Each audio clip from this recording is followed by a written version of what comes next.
Abra sua Bíblia, por gentileza, no primeiro livro de Reis, no capítulo 3. Primeiro livro de Reis, capítulo 3. Nós vamos ler dos versículos 16 até o 28. Enquanto você localiza o texto, que provavelmente também será projetado, eu gostaria de dizer o seguinte.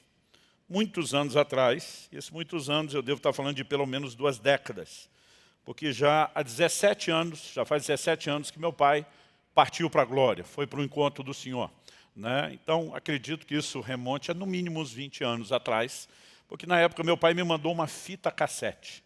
Né? Quando você fala de fita cassete, realmente é da época que o Mamu estava só doente, não tinha nem morrido ainda.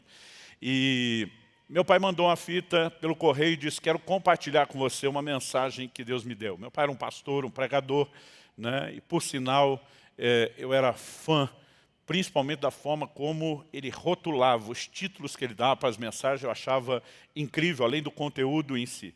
E eu lembro quando chegou a mensagem, eu fiquei muito curioso, porque o título era A Espada Cortante do Rei.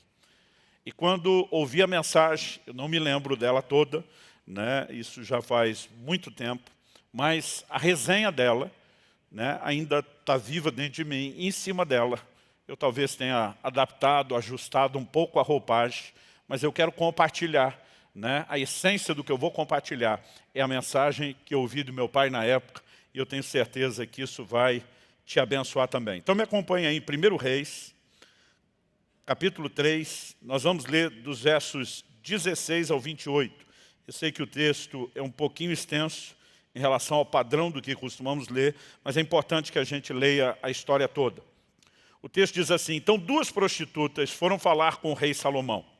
Apresentaram-se diante dele e uma das mulheres disse, meu senhor, eu e essa mulher moramos na mesma casa, onde dei à luz a um filho.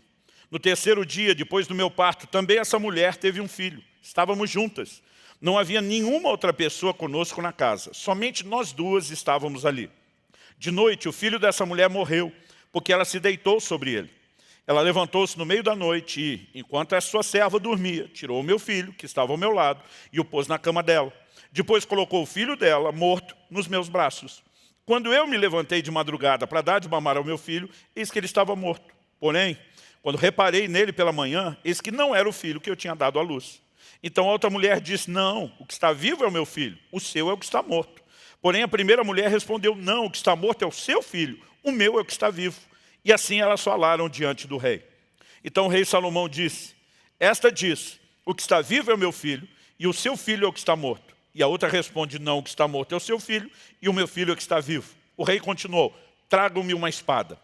E trouxeram uma espada diante do rei. Então o rei disse, cortem o menino que está vivo em 2 partes, e deem metade a uma e metade a outra. Então se aguçou o amor materno da mulher cujo filho estava vivo. E ela disse ao rei, meu senhor, dê a ela o menino vivo. Não o mate de jeito nenhum. Porém a outra dizia, ele não será nem meu nem seu. Podem cortá-lo ao meio. Então o rei disse, entregue o menino vivo à primeira mulher. Não o matem. Ela é a mãe do menino. Todo Israel ouviu a sentença que o rei havia proferido. E todos tiveram profundo respeito ao rei, porque viram que havia nele a sabedoria de Deus para fazer justiça. Bom, nesse episódio, Salomão está numa das primeiras audiências públicas, depois de, como diz o início do capítulo 3 de 1 Reis, ter feito um pedido peculiar a Deus. Salomão oferece 1000 holocaustos, sacrifícios em Gibeá. O Senhor se agradou do coração de Salomão e aparece a ele em sonhos dizendo, pede-me o que você quiser e eu vou te dar. Eu não sei o que você pediria se Deus te desse um cheque em branco desse. Né? Mas ele diz para Salomão, você preenche o cheque, eu assino. E Salomão diz para Deus, tudo que eu quero é sabedoria para governar esse povo. Eu estou assumindo o trono de Davi, meu pai, eu não passo de um menino, eu preciso de sabedoria. A Bíblia diz que Deus se agradou do pedido de Salomão. Porque ele não pediu fama, ele não pediu riqueza, e Deus diz, de lambuja eu vou te dar o resto. Mas a Bíblia diz que Deus concedeu sabedoria a Salomão como a nenhum outro homem. E esse texto que vem na sequência desse relato é uma forma de demonstrar que de fato aquele pedido foi ouvido, foi atendido. 2 mulheres comparecem nessa audiência pública. ela faz questão de dizer, só estávamos eu e ela em casa, ou seja, não temos testemunha, é a palavra de um contra a palavra de outro. Naquela época não tinha exame de DNA, não tinha ninguém para depor. Como resolver essa questão? O rei manda trazer uma espada. E é daí que saiu o título da mensagem, a espada cortante do rei. E diz, faz o seguinte, corte a criança no meio, metade para um, metade para outro. A mãe desesperada diz, mais do que brigar pela guarda da criança, eu quero a criança viva, mesmo que não seja comigo. Dá para ela, mas não mata. A outra diz, não, metade para cada um. Salomão olhou e sabia exatamente quem era a mãe e quem não era. Porque o que trouxe à tona, tanto a verdade como a mentira, foi a espada em questão que ele apresentou. Qual é o aspecto a ser extraído em termos práticos para mim e para você dessa mensagem? Paulo, ele diz em 1 Coríntios 10, 11, é um texto que eu faço muita questão de citar quando prego baseado no Velho Testamento. Ele diz que essas coisas, ele está falando dos relatos da história do povo de Israel, do Antigo Testamento, ele diz essas coisas foram escritas para nosso exemplo, para nossa advertência de quem são chegados os fins dos tempos. Em outras palavras, não se trata de mero registro histórico, mas de orientação prática para mim e para você. Em Romanos 15, 4, Paulo diz tudo quanto foi escrito. Para nosso ensino foi escrito, incluindo essa porção dessa audiência pública de Salomão. Na ocasião, quando meu pai pregou a mensagem, isso foi uma revelação que Deus deu a ele, ele faz um link entre Salomão e a pessoa de Cristo, Salomão figurando Cristo. Não apenas como alguém que é da linhagem de Davi, para quem Deus havia prometido que dela viria o Messias, o Cristo, mas também como um justo e reto juiz. Tanto como filho de Davi, como um justo juiz, ele é uma figura de Cristo. As duas mulheres estão diante dele. A Bíblia diz que eram duas prostitutas. Isso significa não apenas que se trata de gente imperfeita, como eu e você, o que todos somos, mas a Bíblia faz questão de apresentar o que, naquela ocasião, cultura, naquele tempo e época, era um dos piores rótulos para descrever um pecador. Aliás, mesmo nos dias de Jesus, os publicanos, que eram os cobradores de impostos, que extorquiam o próprio povo em favor daqueles que os dominavam, o Império Romano, tanto os publicanos como as prostitutas são apresentados como os piores rótulos. Toda a sociedade tem de tempos em tempos e sofre mudança. Quando eu era garoto, talvez um dos adjetivos bem pejorativos para se referir a alguém era quando chamava, por exemplo, de maconheiro. A gente não imaginava que ia chegar o dia que isso se tornaria tão normal e que não seria pejorativo. Mas quando era garoto, era rotular alguém assim, você já sabia. Está dizendo que o tipo está totalmente fora do padrão. E naquela ocasião eram as prostitutas. Ou seja, nós temos a figura de um justo juiz e diante dele a figura de pecadores. E ele tem a capacidade de trazer à tona o que está no coração deles por meio da sua espada cortante. O que isso tem a ver comigo e com você no nosso tempo, nos dias de hoje? Me acompanhe, por favor, em Hebreus, capítulo 4, versículo 12. Hebreus 4, 12 diz assim, porque a palavra de Deus é viva e eficaz, e mais cortante do que qualquer espada de dois gumes. Penetra até o ponto de dividir alma e espírito, juntas e medulas, e é apta para julgar os pensamentos e propósitos do coração. Quando a gente olha para esse texto, nós percebemos que há uma relação entre a palavra de Deus e a espada. E, aliás, esse não é o único texto. Em Efésios, no capítulo 6, por exemplo, quando a Bíblia fala da armadura de Deus, no versículo 17, Paulo fala a respeito da espada naquela armadura, que é a espada do Espírito, que é a palavra de Deus. No livro do Apocalipse, por exemplo, no capítulo 2, o Senhor Jesus, se dirigindo ao anjo da igreja de Pérgamo, diz, essas coisas diz aquele que tem a espada afiada de dois gumes. Que espada é essa? Apocalipse 19, 15, falando do retorno de Cristo, diz, sai da sua boca uma espada afiada, para com ela ferir as nações. Quando a Bíblia relaciona a espada com a boca de Cristo, está de novo dizendo que a espada é a palavra de Deus. Ou seja, assim como Salomão, assentado no trono, faz uso de uma espada para trazer à tona o que estava no coração daquelas mulheres que representam todos nós pecadores. Cristo, nosso justo juiz, também tem uma espada. E o livro de Hebreus está dizendo que ela é apta para discernir os intentos do coração. Quando eu falo da espada cortante do rei, não me refiro ao rei Salomão, me refiro ao rei Jesus. E o propósito da minha mensagem é falar do poder de operação da palavra de Deus. Nós sabemos que a Bíblia é muito mais do que um livro, do que uma obra literária. Embora, como tal, seja o livro mais lido em toda a história da humanidade, mais impresso, mais distribuído, em várias pesquisas que nós tivemos, mesmo no Brasil, nos últimos anos, o livro mais lido que sempre aparece é a palavra de Deus. Mas nós sabemos que ela é muito mais do que um livro. A Bíblia se refere à pessoa de Jesus como o Verbo. Ele é a palavra de Deus. E o que nós encontramos no livro é uma revelação da pessoa. Eu e você precisamos entender que o mundo foi criado pela palavra de Deus. E que todas as coisas subsistem pela palavra do seu poder. A mesma palavra que criou sustenta todas as coisas. No Salmo 138, 2, a Bíblia diz: exaltaste acima de tudo o teu nome e a tua palavra. Nós precisamos compreender que quando Hebreus está dizendo que a palavra de Deus é viva e é eficaz, ele está falando de um poder extraordinário, acima da nossa capacidade de compreensão. Mas a pergunta é, será que nós temos usado o poder disponível por trás dessa palavra? Então, o que eu quero apresentar para você, eu vou construir em cima de 3 fundamentos aqui bem distintos. No primeiro tópico, eu quero falar do problema. No segundo, nós vamos falar do diagnóstico. E no terceiro, nós vamos falar da cura. Ou seja, o homem tem um problema. A gente poderia chamar isso de enfermidade, a deformidade. Mas Deus tem diagnóstico para esse problema. E eu vou descrever antecipadamente um problema que nós temos dificuldade de reconhecer. É Deus que, por meio da sua palavra, pode expor. Mas a palavra de Deus não produz só diagnóstico. Ela também produz cura, transformação, restauração. Então vamos construir isso em partes. Em primeiro lugar, o problema. O problema é aquilo que está no coração. E aliás, eu costumo dizer que o nosso grande problema não é o nosso problema. O nosso grande problema é a dificuldade de enxergar o problema. Em Mateus, no capítulo 7, o Senhor Jesus diz nos versículos 3 a 5, se você for rápido de endereço, você pode me acompanhar na leitura. O Senhor Jesus diz assim: por que você vê o cisco no olho do seu irmão, mas não repara na trave que está no seu próprio? Ou como você dirá a seu irmão: deixe-me que eu tire o cisco do seu olho, quando você tem uma trave no seu próprio? Hipócrita, tire primeiro a trave do seu olho, então você verá claramente para tirar o cisco do olho do seu irmão.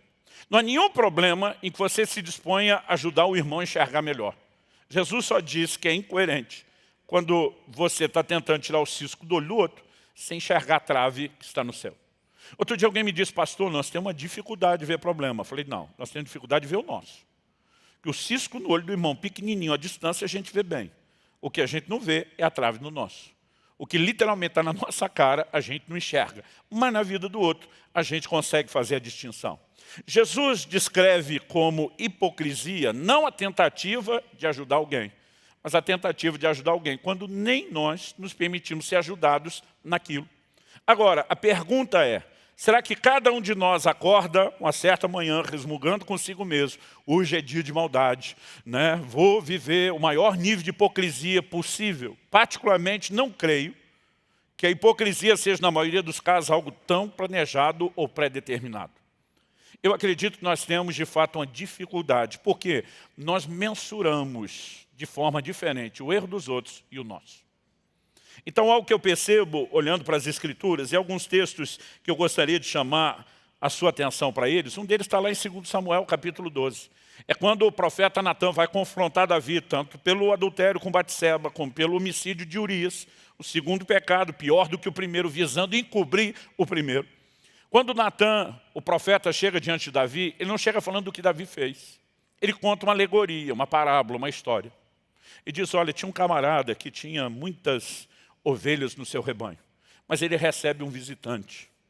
Em vez de matar uma das ovelhas para servir bem como anfitrião aquele visitante, ele simplesmente pega a única ovelha de uma família pobre, cuja ovelhinha era quase parte da família. E ele resolveu matar aquela para agradar o visitante. Davi ficou furioso e decretou uma sentença de morte como rei. Esse homem tem que morrer. Eu, honestamente, não sei qual teria sido o tom de voz de Natã. A Bíblia só diz o que ele falou. Diz que Natã vira para Davi e diz, o homem é você. Alguns imaginam Natã muito de boa. Pois é. Deixa eu explicar quem é o homem. Na minha cabeça, talvez por ser um profeta, eu já imagino um cara mais exasperado, né, botando o dedo na cara de Davi, dizendo, hipócrita, o maluco é você, né, é de você que eu estou falando, só contei uma história como sendo outra pessoa, porque o outro você enxerga o erro, o seu próprio você não enxerga. Aliás, eu adotei isso como uma ferramenta estratégica em aconselhamento pastoral ao longo do meu ministério. Porque muitas vezes, quando ia confrontar alguém pelo erro, percebendo a dificuldade que as pessoas, como eu, porque estamos falando do ser humano, têm de reconhecer o próprio erro, muitas vezes eu tratava do assunto da pessoa, falando da história de um outro. E normalmente as pessoas ficam indignadas, porque quando você coloca na terceira pessoa, eles enxergam o erro. Então, particularmente, acredito que não é só hipocrisia pela hipocrisia, é uma dificuldade de mensurar. Olha o que diz Romanos, capítulo 2, dos versículos 1 a 3, falando sobre essa dificuldade. O texto diz, por isso você é indesculpável quando julga os outros, não importando quem você é. Pois naquilo que julga o outro, você está condenando a si mesmo, porque pratica as mesmas coisas que condena. Quando Davi julgou o camarada da ovelha, ele está julgando a si mesmo, porque ele tinha feito exatamente a mesma coisa. Verso 2 e 3. Bem sabemos que o juízo de Deus é segundo a verdade contra os que praticam tais coisas. E você que condenam os que praticam tais coisas, que condena, mas faz o mesmo que eles fazem, pensa que conseguirá se livrar do juízo de Deus? A pergunta é, por que alguém condena outro que faz a mesma coisa que ele? Mera e pura hipocrisia? Não. O resultado final acaba sendo hipocrisia, o próprio Senhor Jesus classificou, eu não tiraria a hipocrisia dessa equação, mas acredito que ela não nasce de uma deliberada intenção de ser hipócrita, mas porque muitas vezes nós mensuramos de uma forma distinta o que os outros fazem e o que nós fazemos. Em Mateus 18, Jesus conta uma parábola. É a parábola do credor incompassivo. Ele fala de um camarada que o rei perdoou. Tinha uma dívida impagável. Mas depois que ele sai de lá, logo depois de ter recebido o seu perdão, ele encontra um conservo que lhe devia algo bem pequeno. Não tinha comparação com a dívida dele. Mas ele não usou de misericórdia e não perdoou essa pessoa. O rei chama ele e diz, estou revogando o seu perdão, porque se essa é a forma que você vai tratar os outros sem misericórdia, você não merece a que eu te entreguei. Quando a gente olha para esse camarada, isso é um retrato da gente que tinha uma dívida eterna, impagável com Deus. Ele benignamente nos perdoou, mas muitas vezes nós não queremos perdoar alguém que nos fez algo bem menor. E Jesus nos ensinou que se nós não perdoamos aos outros, nós não seremos perdoados. Ou teremos um perdão já concedido, revogado. O que ele queria nos mostrar é que muitas vezes nós somos bem mais compreensíveis com nossos erros do que somos com os erros dos outros. Porque a gente tem uma capacidade de mensurar erros quando são pessoais, bem comprometidas, que normalmente não temos quando se trata dos erros dos outros. Então, qual é o problema do ser humano? Não basta o que ele já tem de errado e de imperfeição, mas é a dificuldade de enxergar seu próprio erro. E pastor, por que isso é tão problemático? Porque Deus só pode trazer cura onde há diagnóstico, onde há reconhecimento. Quando você vê um Isaías recebendo um toque de uma brasa viva, né, que o anjo tira do altar e põe na boca dele, ele só fez isso porque primeiro você vê um Isaías dizendo, eu sou um homem de lábios impuros. Quando ele enxerga o seu problema, quando ele admite, quando ele reconhece, isso envolve tanto a ideia de reconhecimento, como também de arrependimento. Deus pode trabalhar exatamente naquela área. Agora, não existe transformação, ou seja, a parte da cura, sem que haja diagnóstico. E se nós temos um problema sério com o diagnóstico, como proceder para que haja essa progressão? É aqui que nós precisamos entender a importância da operação da palavra de Deus. Eu sei que alguns, deliberadamente, mentem para si mesmo e para os outros, como Ananias. Pedro confronta e diz, por que é que você está mentindo para o Espírito Santo? Você sabe que não foi isso que ele te pediu, você sabe que não está fazendo o que ele mandou, mas ainda assim eu fico me questionando qual é a nossa capacidade de sozinhos enxergar o que estamos fazendo. Isso me remete ao segundo ponto que eu quero tratar, que diz respeito ao diagnóstico. Só a palavra de Deus tem o poder de revelar a nossa condição interior. A Bíblia diz que ela é apta para discernir, para julgar os pensamentos e propósitos do coração. A NVI diz as intenções do coração. Então aqui nós vamos falar mais do que fazer o errado. Nós temos um problema que não é apenas não enxergar o que já fizemos de errado. Muitas vezes nós temos algo ainda mais delicado e sutil, que é quando eu e você fazemos a coisa certa com a motivação errada. Em Mateus 6, por exemplo, Jesus condena os fariseus. Não porque eles estavam jejuando, orando e dando esmola.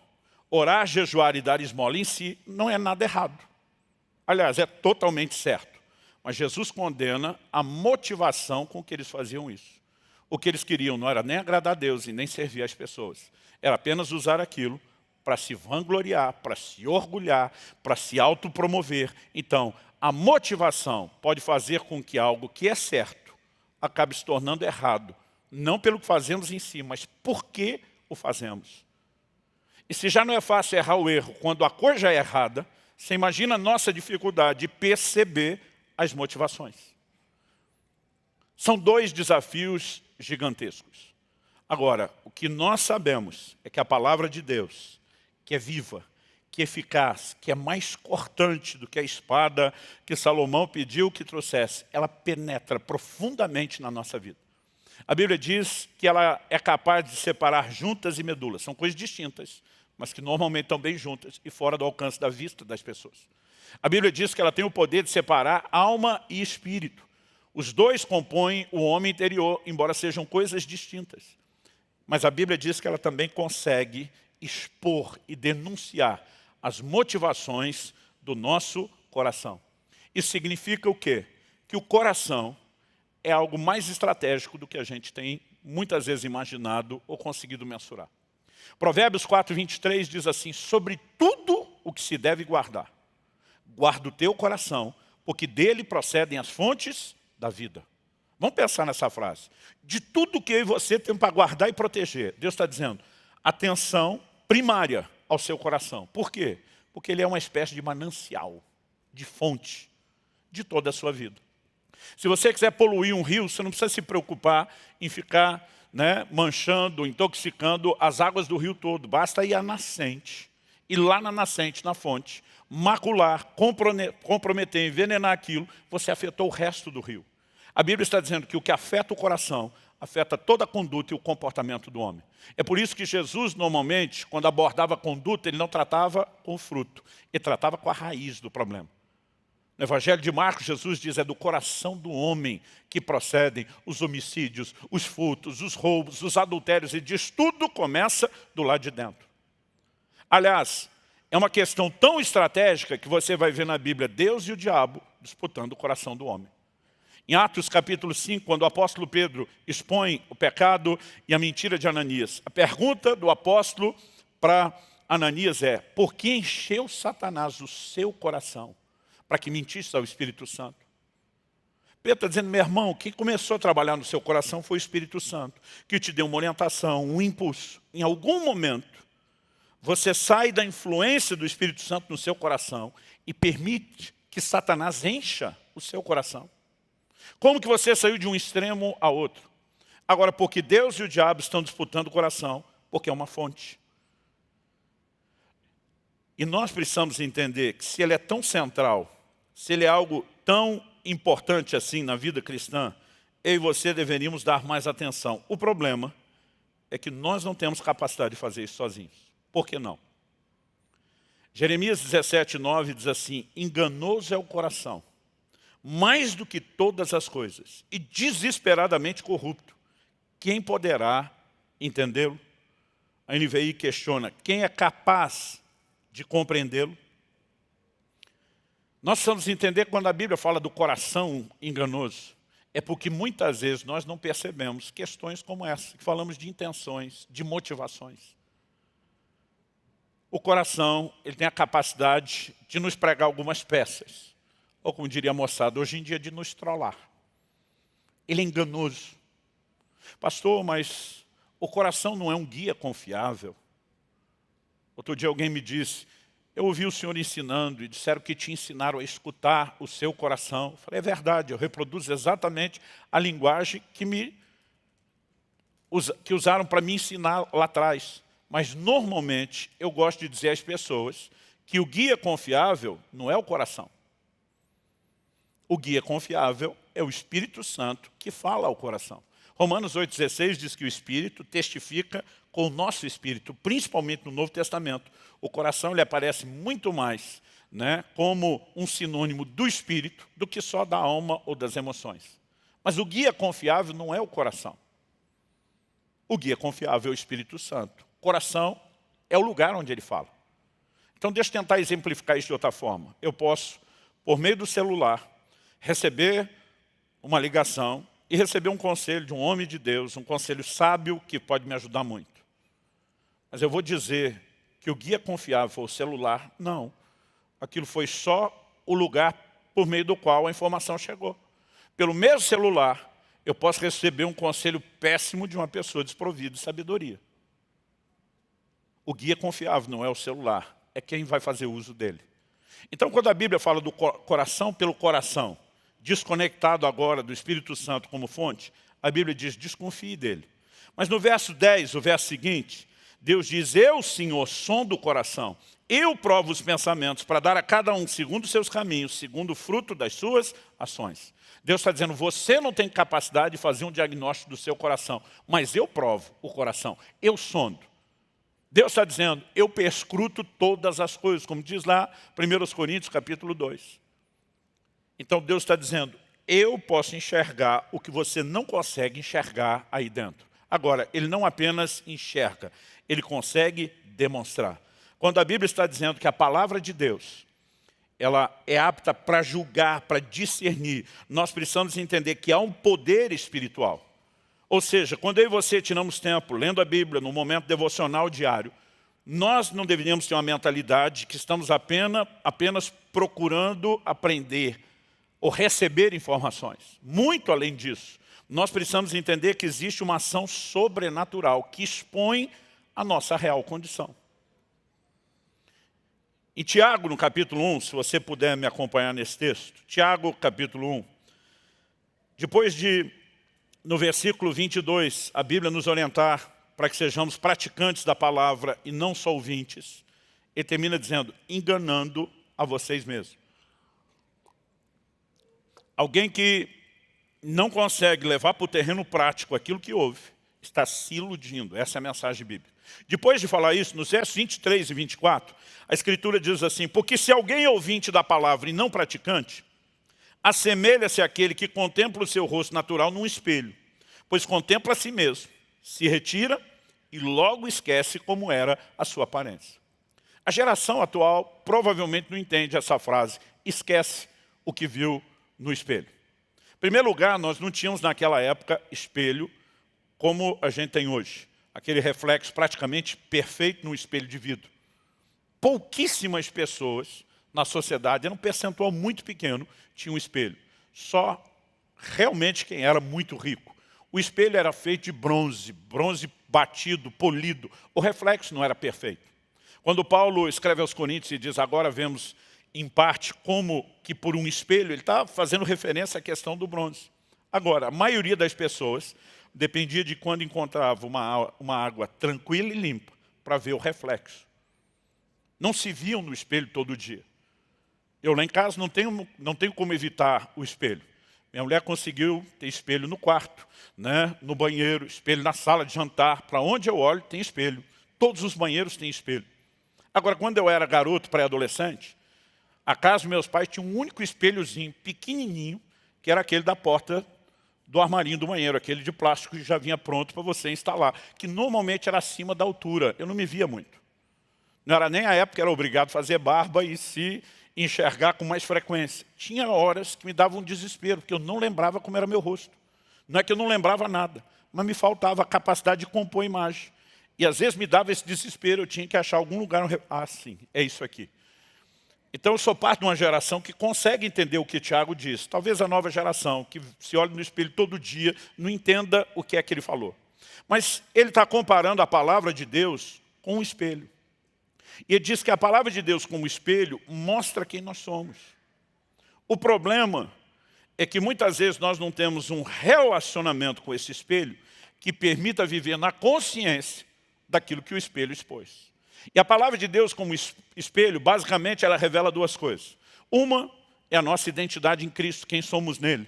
Entender isso é algo importantíssimo. Mas a outra diz respeito à realidade, não aquilo que você deveria alcançar e viver, mas a realidade do que você ainda não experimentou. Também é denunciado pela palavra de Deus.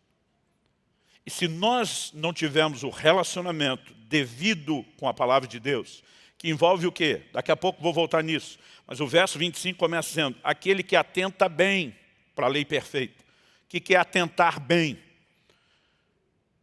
Ele não está falando de uma olhada rápida que alguém deu do rosto, no reflexo na água. Ele está falando de mirar bem, a ponto de assimilar, absorver aquela imagem. Tanto que na sequência ele diz, aquele que atenta bem para a lei perfeita, a lei da liberdade, nela persevera, não sendo ouvinte, que logo se esquece. Então ele está usando a figura do espelho, comparando ao que nós ouvimos, que vai criar uma imagem. Mas ele está dizendo que quem atenta bem, quando sai, não vai esquecer aquilo que viu. Ou seja, o que eu e você precisamos é de uma exposição tal diante do espelho, onde Deus possa trazer à tona a realidade daquilo que somos. A palavra de Deus tem o poder de, com muita precisão, expor aquilo que eu e você temos dificuldade de enxergar. Ou seja, nós destacamos que o problema não são só nossas imperfeições, mas a nossa incapacidade. Mas nós estamos apresentando a palavra de Deus como algo que tem um poder extraordinário de produzir diagnóstico. E aqui eu não estou falando só de pecado. Na minha teologia, a gente consegue distinguir pecado de erro. Muitas vezes nós estamos errando, sem necessariamente estar quebrando um mandamento espiritual. Eu lembro de um momento, no início do casamento, que Kelly pedia para mim que conversasse com ela de uma forma diferente. Como a maioria das mulheres, ela tinha uma queixa. Ela dizia, não é o que você fala, é como você fala. E eu dizia para ela, não é possível que o como alguém fala é mais importante do que o que fala. Eu dizia para ela, então se eu esculhambar você com a voz doce, com palavra bonita, você vai aceitar? Claro que não. Né? E durante muito tempo eu bati o pé nisso. Um dia eu estou lendo a Bíblia, e eu estou lá em Colossenses, no capítulo 4. E a Bíblia diz, seja a vossa palavra temperada com sal. Sal é aquele tipo de coisa que se você pôr pouco, a comida fica ruim, mas se pôr muito também fica ruim. Você tem que acertar a mão. Tem que ser preciso. A Bíblia diz, seja a vossa palavra temperada com sal, para saber disso, como responder a cada um. É lógico que o que se fala é indiscutível que é importante, mas o como também é.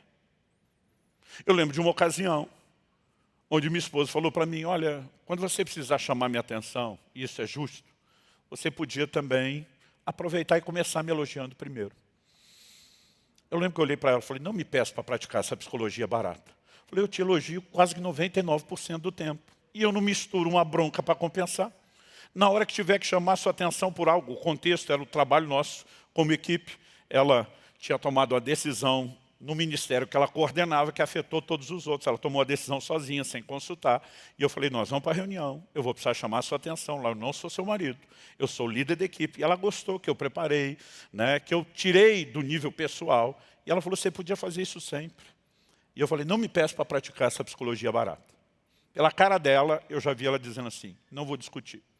Mas descobri depois que ela fez uso do disque denúncia.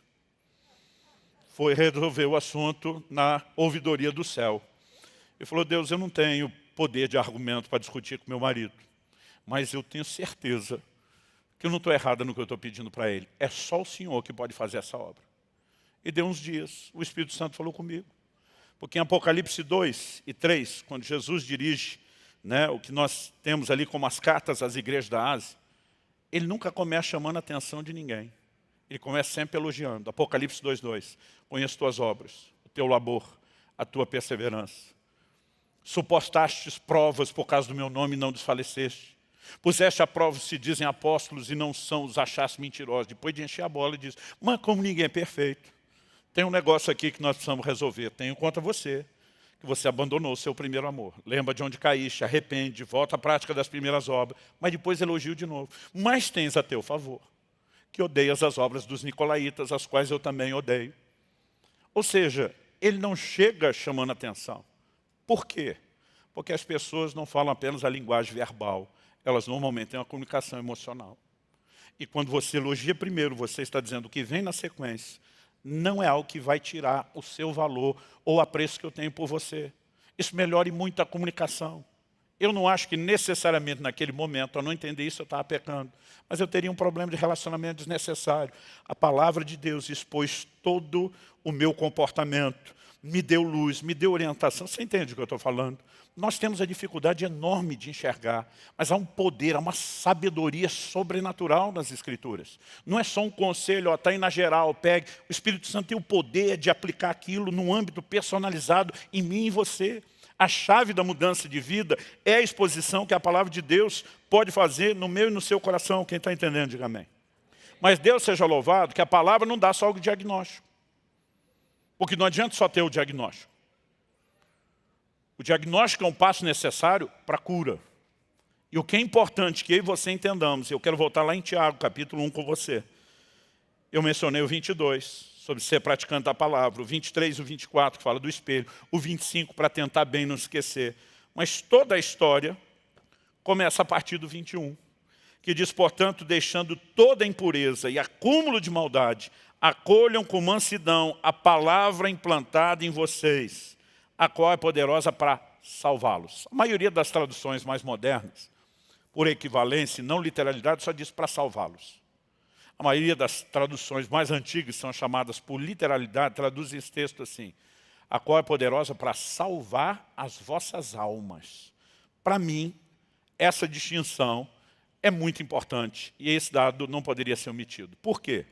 Quando o texto está dizendo salvar as vossas almas, a palavra mais comum usada quando falamos de salvação espiritual no Novo Testamento, no original grego, é sotero. É por isso que a doutrina da salvação na teologia é chamada por essa terminologia grega, soterologia, estudo do sotero, da salvação.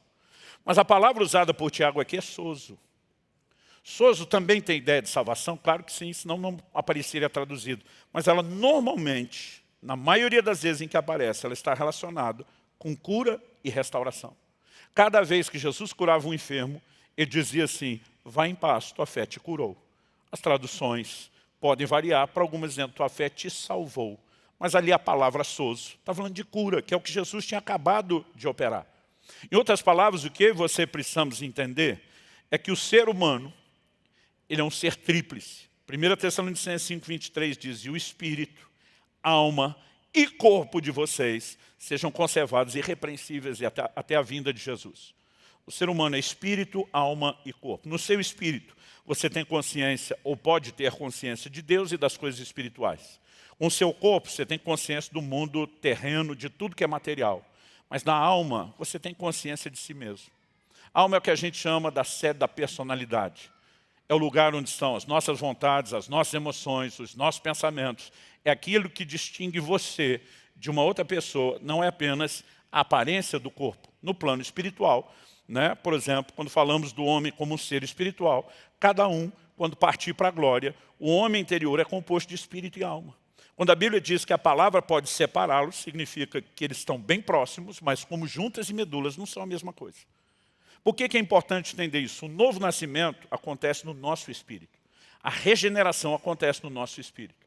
Quando Jesus voltar, haverá transformação do corpo. Os mortos ressuscitarão, os vivos serão transformados. Agora, entre o novo nascimento e a vinda de Cristo, quando nós vamos ter o que Paulo chama da redenção do corpo, no processo de vida cristã, o que acontece de maneira progressiva não é o novo nascimento. O novo nascimento é instantâneo.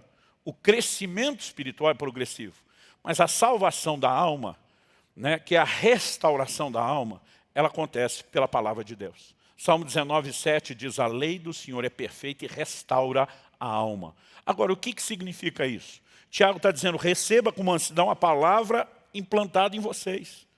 O que é a palavra implantada em vocês? Versículo 18, anteriormente, que dá o contexto, ele diz, segundo o seu querer, ele, está falando de Deus, nos gerou pela palavra da verdade, para que fôssemos como que primícias das suas criaturas. Toda a obra de Deus, na minha e na sua vida, começa com a entrada da palavra de Deus. Ah, pastor, eu fui salvo pela graça mediante a fé. É verdade, onde você conseguiu a fé? Romanos 10:17 diz que a fé vem por ouvir e ouvir a palavra de Cristo. Tudo parte da pregação. Em Efésios, no capítulo 1 e no versículo 13, Paulo diz assim, nele aqui em Cristo, também vocês, depois que ouviram a palavra da verdade, o evangelho da salvação, tendo nele também crido, receberam o selo do Espírito Santo da promessa. Aí eu criei, porque ouvi a palavra da verdade, o evangelho da salvação. Quando há uma combinação de receber a palavra em fé, novo nascimento, o Espírito Santo vem habitar em nós. O ponto de partida é a entrada da palavra. Ela é a semente de Deus que produz mudança na minha e na sua vida. Quem está entendendo, diga amém. O apóstolo Paulo fala isso, o apóstolo Pedro fala isso. Em 1 de Pedro, capítulo 1, verso 23, ele diz, vocês foram regenerados, não de semente corruptível, mas de semente incorruptível, mediante a palavra de Deus, a qual vive e é permanente.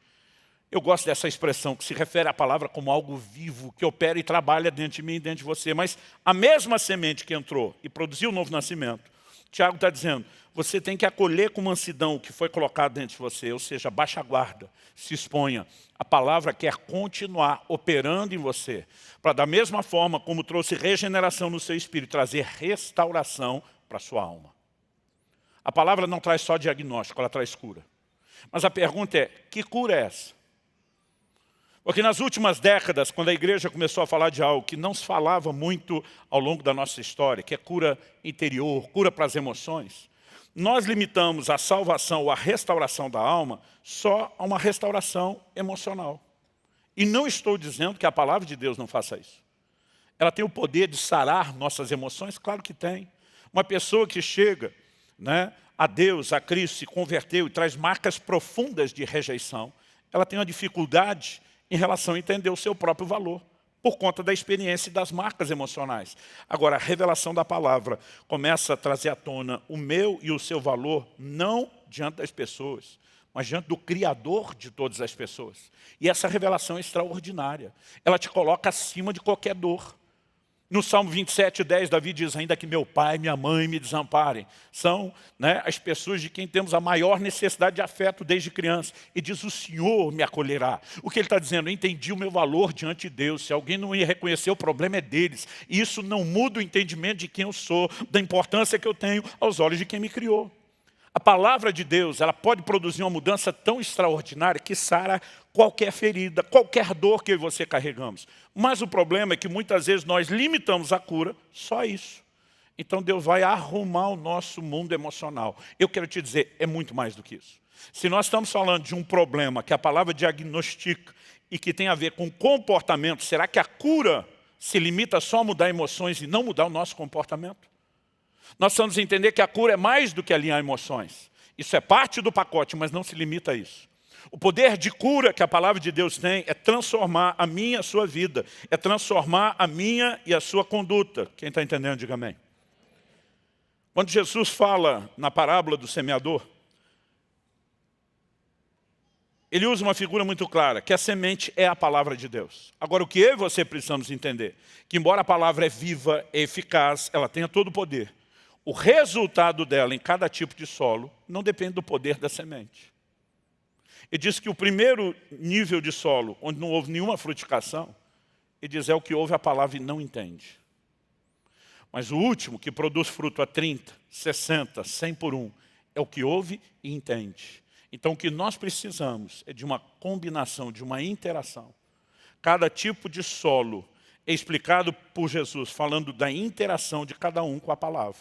Um nem recebe. Outros dois aqui no meio, o solo pedregoso e a semente caiu entre espinhos. São gente que até começa, mas permitem que outras coisas abortem o processo. O último bem-sucedido não apenas entende, mas não deixa nada interferir no processo. O tipo de frutificação que você vai viver não depende só do poder da palavra. Enquanto nós destacamos o poder da palavra, isso é importante para gerar fé em você e para gerar resposta e interação. Mas sem interação, esse poder não vai operar. Então, o que é que eu e você precisamos? Nos dispor. Então, vou voltar em Tiago, capítulo 1, versículo 20. Aquele que atenta bem, presta atenção na lei da liberdade. Agora, gente, eu preciso fazer uma pesquisa atual disso. Vou até pegar a ideia e abrir talvez isso até a nível de internet. Mas um número absurdamente alto de crentes não tem tempo devocional com Deus todos os dias. Não lê a Bíblia todos os dias. O nosso nível de exposição à palavra é muito baixo. E de alguma forma a gente fica acreditando que nós vamos ter resultado melhor no ano próximo que está chegando, sem mudar o nosso tipo de atitude. O que eu quero hoje não é apontar o dedo para você, nem te colocar debaixo de culpa ou condenação, mas é provocar em você algum tipo de resposta que te leve a uma mudança de comportamento. Ou seja, se a palavra de Deus é a única que pode dar o diagnóstico do problema, é a única que pode de fato trazer cura, a pergunta é, como nós conseguimos acreditar que vamos ter progresso na vida cristã sem envolvimento com esse livro santo? A palavra é viva e eficaz. O poder que está por trás dela é o mesmo que Deus usou para criar todas as coisas, é o mesmo que Ele usa para sustentar todas as coisas. Mas não adianta esperar que ela sozinha, por si mesma, faça alguma coisa se eu e você não nos expusermos, não interagimos com ela. Quem está entendendo, diga amém. Então, ela tem o poder de produzir cura, mas eu e você precisamos entender que essa cura não é só para emoções feridas, é para uma mudança de conduta, de comportamento. Né? Como diz Paulo aos Coríntios, para que nós sejamos transformados de glória em glória na imagem do Senhor Jesus. Mas a pergunta a ser feita é, nós temos feito uso disso? E eu quero terminar te fazendo 3 perguntas. A primeira delas, a espada cortante, não do rei Salomão, mas a do rei Jesus, tem exposto seu coração? Você tem gastado tempo diante dela, a ponto dela expor algumas coisas? Vou repetir, não estou nem só falando de pecado. Muitas vezes, até estratégias importantes para o ministério, em momentos significativos da minha vida, coisas que pessoas não conseguiram me convencer. Enquanto eu estava diante do livro santo, algum milagre aconteceu. Meu filho Israel foi o primeiro a começar essa campanha, outros foram se unindo a ele. O Marlon, que hoje nos ajuda na comunicação do ministério, foi um dos primeiros que o acompanhou. Mas eu lembro que Israel dizia, pai, o senhor tem que gravar vídeo pequeno. A parada na internet, no YouTube, é vídeo curto. Essas mensagens de 1 hora, ele falou, pode olhar. Né? Ele falou, se o senhor tiver um poder de retenção grande, o senhor vai ter uma média de 20 minutos. Se for grande, a maioria não passa de 10. Ele dizia, tem que ter vídeo curto. Eu olhava para ele, batia o pé no estilo velha guarda e dizia, me recuso a dar pouca comida para quem não tem fome.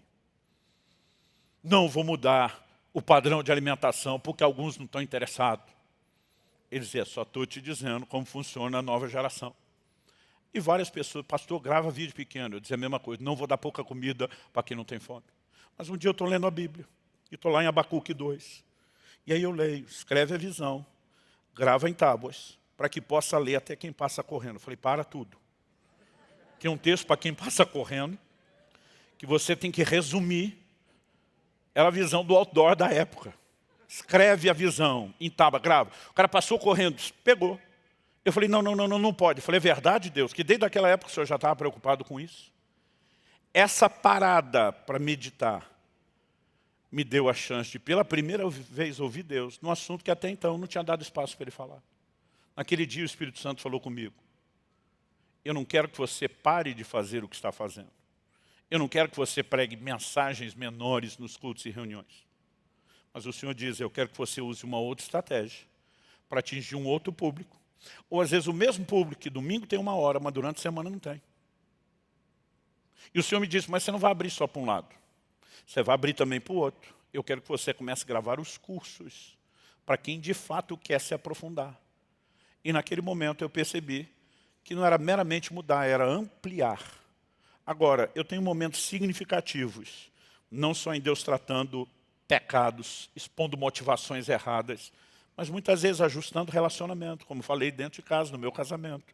Estratégias no ministério, sempre diante do espelho. Não me diga que é só um lugar para dar sugestão, porque normalmente, quando eu estou recebendo algo de lá, eu não escutei de mais ninguém. Porque eu tenho um lado que eu chamo de perseverante, minha mulher diz que é teimoso. Há um poder sobrenatural nessa palavra. Quem está entendendo, diga amém. Agora você imagina se eu e você, dia a dia, vamos nos expondo e permitindo que ela vá produzindo mudança em todas as áreas da nossa vida. A beleza é que esse livro não vai produzir o mesmo resultado para cada um, quando eu falo de detalhes. No sentido geral, sim. Mas Deus tem a capacidade de extrair e trazer uma aplicação personalizada para cada um de nós. Eu amo a palavra de Deus. Eu sou apaixonado e empolgado com esse livro. E eu quero te dizer, o que você precisa É muito mais do que ouvir uma mensagem ou duas por semana em reuniões que nós temos. É uma exposição diária para a palavra de Deus. Você recebe essa palavra em nome de Jesus? Primeira pergunta, a espada cortante do Rei Jesus tem exposto seu coração. Segunda pergunta, você tem permitido ser moldado ou mudado por essa palavra? Porque também não adianta ter diagnóstico e não ir para o lado da cura. Mas minha terceira e última pergunta, o que é que você vai fazer com tudo aquilo que você ouviu hoje? Porque apesar de ter tentado trazer a doutrina bíblica para o assunto, a parte prática tem que ser uma decisão muito simples. A hora que essa reunião terminar e eu sair daqui, o que é que eu vou fazer a respeito? Nós estamos nos aproximando de um novo ano. E todo mundo começa, já é cultural, as resoluções de ano novo. Todo ano, o que encabeça as listas de resoluções são duas coisas que se repetem no mundo inteiro. Sair do vermelho e emagrecer. Eu não tenho nenhum problema se estiver na sua lista. Mas deixe isso para o segundo e o terceiro. Se eu puder te sugerir algo, em primeiro lugar, tempo com Deus, tempo com a palavra de Deus, todos os dias. Ah, pastor, não tem um dia da sua vida que o senhor não fica sem ler a Bíblia? Se eu não ler, eu estou pelo menos meditando, processando, pensando. Já me aconteceu várias vezes, num ritmo de correria tão insano que eu quase não consigo ler. Embora às vezes eu tento. Dentro de um avião, no aeroporto, em qualquer situação, puxo o celular e aproveito para ler aonde puder. Mas e quando não dá? No mínimo, fazer o que a Bíblia diz. Medita nele, no livro, de dia e de noite.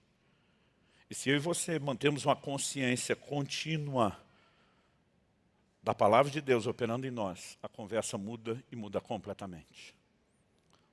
Vamos ficar em pé, vamos orar juntos.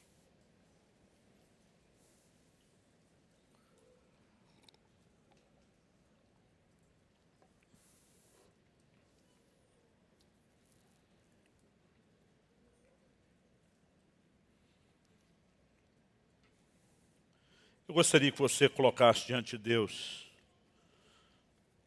sua própria vida nesse momento e que você pudesse orar dizendo: Espírito Santo, eu não quero apenas ouvir isso tudo e sair daqui sem nenhuma decisão prática. Talvez você precise ser honesto e dizer: eu não sei por que me falta essa empolgação. Essa semana eu estava conversando com um irmão, nem é da nossa igreja. E ele falou para mim: pastor, eu tenho vergonha, porque minha vida é corrida.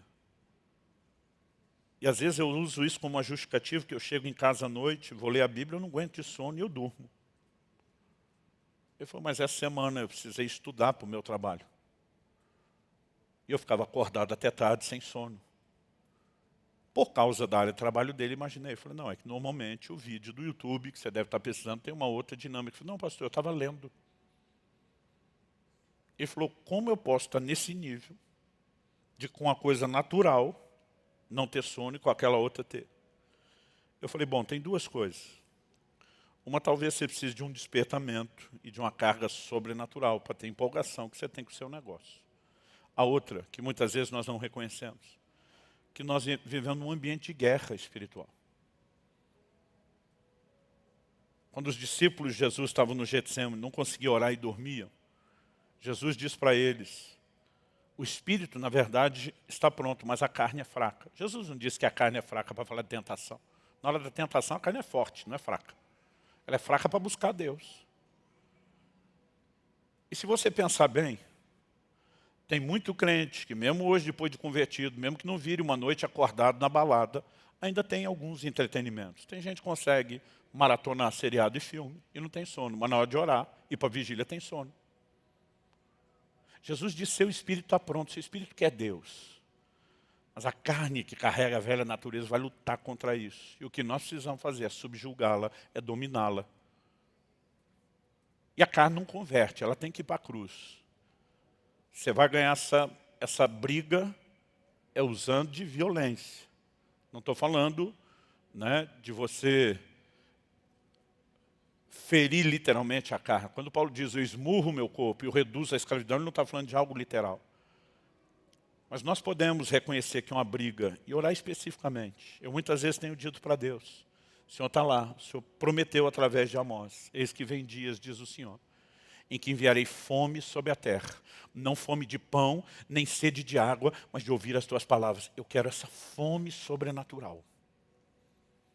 Eu já dou um certo valor à sua palavra, mas eu não quero buscá-la só com aquilo que eu já entendi. Eu quero estar debaixo da intervenção de Deus.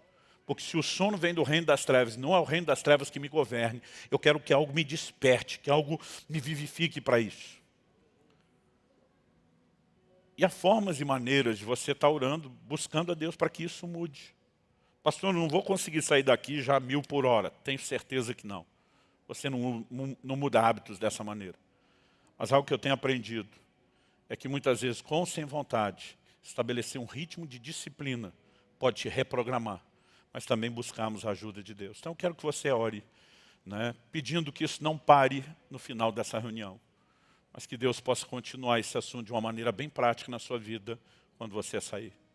Quando de vez em quando a gente faz campanhas aqui, como dos 100 dias na palavra, e 2022 nós vamos ter de novo. É apenas para tentar te ajudar a criar hábitos, disciplinas, mas isso precisa ser uma consciência que cada um desenvolva. Ninguém pode fazer isso por você. Mas você, com a ajuda e a graça de Deus, pode chegar lá. Fale com Deus agora, do seu jeito, da sua maneira, com as suas palavras. Enquanto você fala com Deus, eu quero aproveitar esse momento para fazer um convite. Talvez haja pessoas aqui que estejam se questionando, pastor, o senhor falou de receber com mansidão a palavra que já foi implantada. E se ela nem foi implantada em mim ainda? Então esse é o primeiro passo que você tem que resolver. O evangelho precisa ser recebido, precisa ser abraçado.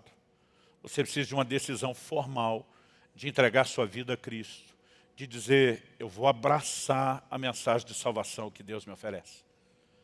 Isso não apenas vai te levar a experimentar uma intervenção sobrenatural de Deus, trazendo perdão de pecados, remoção da condenação dos erros, mas é a porta de entrada para o reino de Deus. Jesus disse, se alguém não nascer de novo, não pode entrar no reino de Deus. Há uma experiência que determina o seu começo, a sua entrada, vai ter crescimento depois. Mas para isso você precisa entregar a sua vida a Jesus. Se você não fez isso ainda, eu não quero encerrar essa reunião sem te dar o que normalmente a gente chama aqui de a oportunidade da sua vida. De fazer de Jesus não só o seu Salvador, mas o seu Senhor, o dono da sua vida.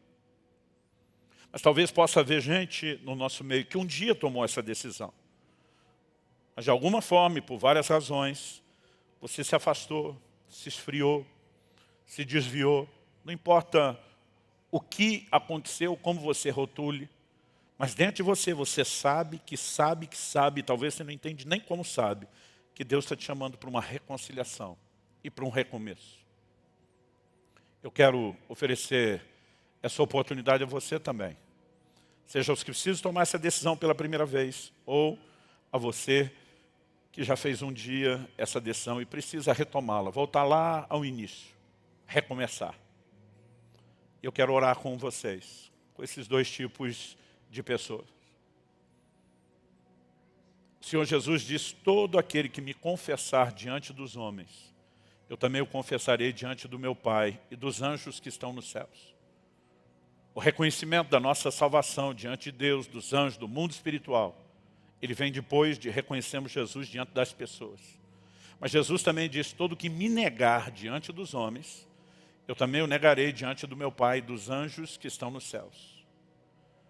Então eu quero ser honesto antes de te chamar para orar com você e dizer que o próprio Jesus disse que essa parada se resolve em público, na frente dos outros. Mas eu não quero que você ache que nós estamos tentando expô-lo. O que talvez você precisa saber é que essa audiência não está aqui para te julgar. Eles estão torcendo por você. Eles estão orando por você. Jesus disse que a festa nos céus quando o pecador se arrepende. E como ele mandou a gente orar que a vontade dele seja feita aqui na terra como é feita no céu, fica claro que ele quer que tenha festa aqui na terra também. Então nós fazemos festa quando as pessoas tomam essa decisão. Então sabendo que você está num ambiente de encorajamento, de apoio e não de julgamento, eu quero te fazer a pergunta em público. Alguém aqui hoje que precisa tomar essa decisão de entregar sua vida a Cristo, ou que queira se reconciliar com Ele? Se houver, eu quero que você levante sua mão bem alto. Nós vamos orar com vocês. Glória a Jesus. Aleluia. Quem mais? Deus seja louvado. Quem mais?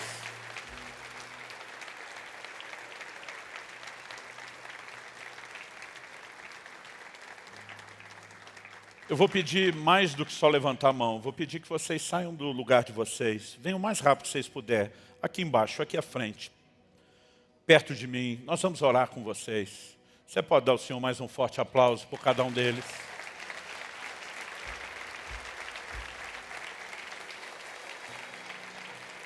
Aleluia.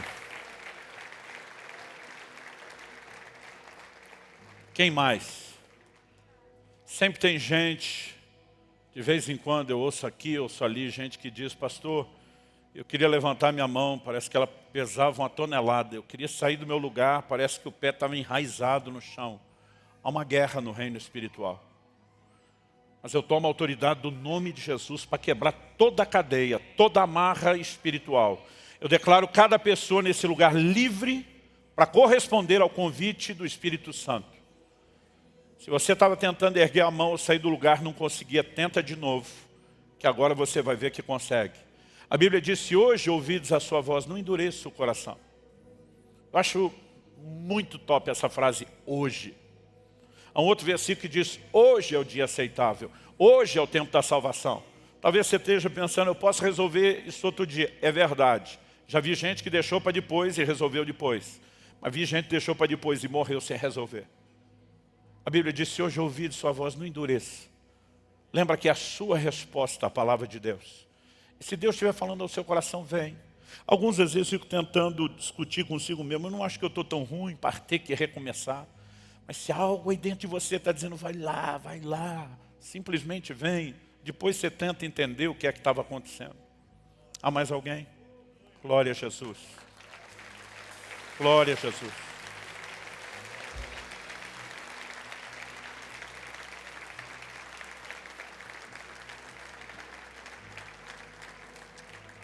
Glória a Jesus. Queria que os conselheiros nos ajudassem a garantir que todo mundo está sendo acompanhado. Se encostar alguém perto de você que você não conhece, é apoio. Eu vou pedir a cada um de vocês que veio aqui à frente, já que Jesus falou sobre confessar, e confessar é reconhecer uma verdade, eu vou pedir que vocês façam uma oração comigo. Você poderia fazê-la sozinho. Há muitos que tomam essa decisão pela primeira vez, pedem ajuda. Então eu vou fazer uma oração, e vou pedir que vocês repitam depois de mim. Se aquilo que vocês me ouvirem falar, no coração você diz, cara, isso aí representa o que eu queria falar para Jesus. Dá para eu falar isso com fé, de forma honesta e sincera. Então eu vou pedir que você repita essa oração depois de mim em voz alta, pode ser? Então diga assim comigo, Senhor Jesus, reconheço a minha condição de pecador, mas reconheço que o Senhor é o único Salvador. E hoje, eu me arrependo dos meus pecados. E eu creio na Tua salvação. E pela fé, eu me aproprio dela. Eu declaro que a partir de hoje, é um novo dia. É o início de um novo tempo. Eu renuncio todo envolvimento com o reino das trevas. E a partir de hoje, eu faço parte do reino da luz, do reino de Deus. Eu entrego o controle da minha vida nas Tuas mãos. E eu oro que o poder do Espírito Santo opere em mim transformação, crescimento espiritual, frutificação para a glória de Deus. Eu invoco o nome de Jesus e a salvação que há nesse nome. E a partir de hoje, eu declaro que minha vida é Tua, meu Deus. Em nome de Jesus. Amém. Amém. Glória a Deus. Eu vou pedir a atenção de vocês para mais duas coisas que nós vamos fazer aqui bem rápido. Primeiro, eu gostaria de fazer uma oração com vocês. Não só eu, todo mundo vou pedir que estenda a mão. Depois que eu orar, eu vou pedir uma segunda coisa. Vou pedir que vocês estão aqui, sigam aquele casal que está à minha esquerda, à direita de vocês. Eles vão sair com vocês por aquela porta 6. Nós temos uma sala ali. E rapidinho, jogo rápido, nós queremos fazer duas coisas. Primeiro, dar um presente, uma lembrança desse dia, de uma decisão tão especial e importante. Segundo, se vocês concordarem, não são obrigados, a gente gostaria de pegar os dados para fazer contato, está orando por vocês, ajudar vocês. Isso, vocês podem decidir lá. Então, depois da oração, essa turma que colou ao seu lado, além de gentilmente dar as boas-vindas à família da fé, eles vão ajudar você a ir para aquele lugar, né, a não escapar. Embora você não seja obrigado, nós vamos tentar te constranger a pegar, no mínimo, essa lembrança ali. Estenda as mãos para eles. Vamos orar por eles. Meu Deus, nós somos gratos por essa decisão pública e pelo poder do Teu Espírito Santo, que de forma sobrenatural sela a confissão de fé que foi feita nesse lugar. Nós declaramos sobre eles, se tornem reais as Tuas palavras, perdoados são seus pecados. Nós os declaramos livres de toda amarra do reino espiritual e declaramos um novo tempo de recomeço, de novo nascimento, de reconciliação com Deus em nome de Jesus. Oramos que o Teu Espírito os guie, os proteja, os guarde e os fortaleça nessa caminhada. Que eles vivam a manifestação da Tua graça nesse novo tempo, em nome de Jesus. Nós os abençoamos hoje e os entregamos aos Teus cuidados e à Tua graça, em nome do Senhor Jesus. Amém.